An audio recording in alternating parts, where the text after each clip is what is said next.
It's one of those sad stories.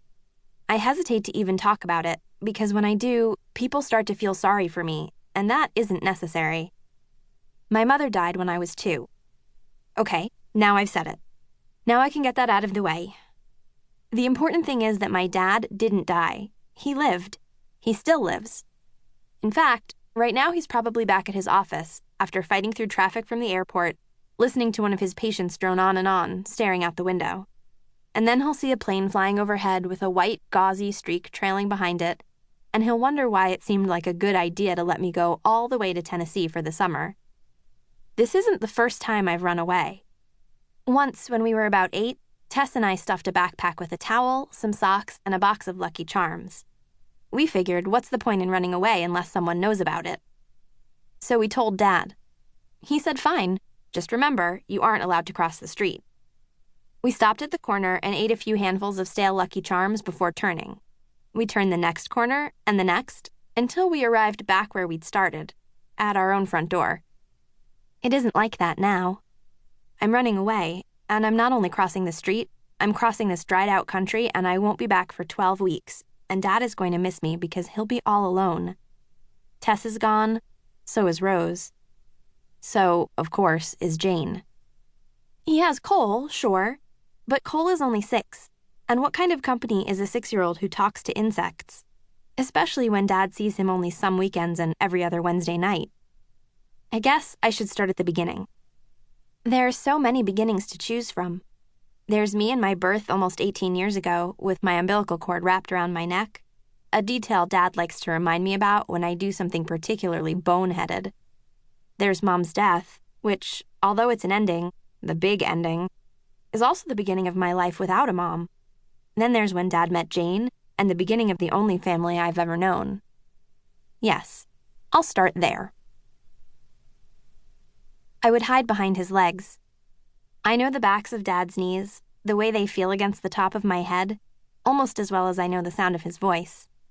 I spent years of my life there, my arms locked around his calves, while he would say with mock befuddlement, "Has anyone seen Harper?" Then I met Jane, and I came out of hiding. We went for a picnic at the beach. It was a perfectly gloomy day. June gloom. It's an expression you hear often growing up in Southern California. I always imagined June gloom as a character, an irresistibly spunky and wisecracking kid with pale skin and flyaway hair. I was 5. So was Tess. Rose was 7. Dad said he wanted me to meet his friend Jane. She was a very special friend, he told me.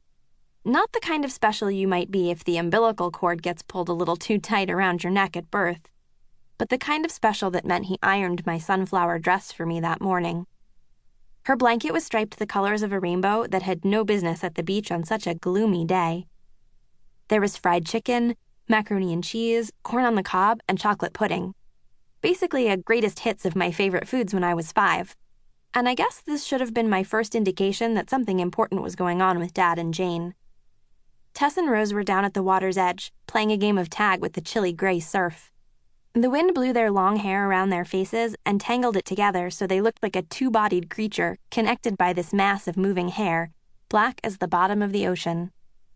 "You must be Cinderella," Jane said, and did a little bow. She wore chunky silver rings on her fingers and big dangling earrings. "It's such a pleasure to meet you, Your Highness."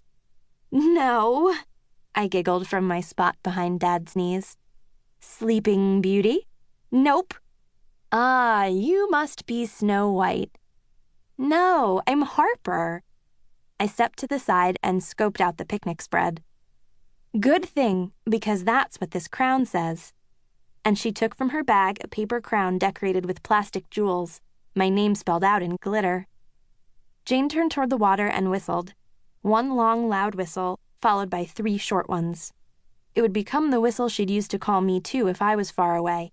1 long, 3 short. Tess and Rose came running, red-cheeked and sandy.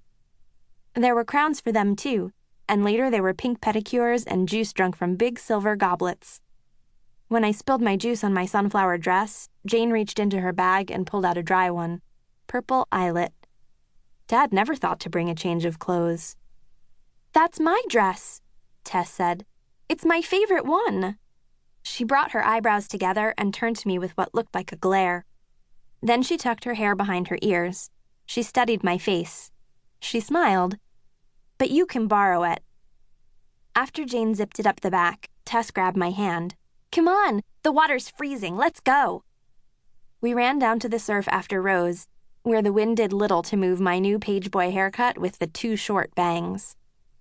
There would be many more dinners in our future organized around a theme. Chinese New Year with pajamas from Chinatown and parasols and dumplings. Cinco de Mayo with sombreros and paper flowers and enchiladas.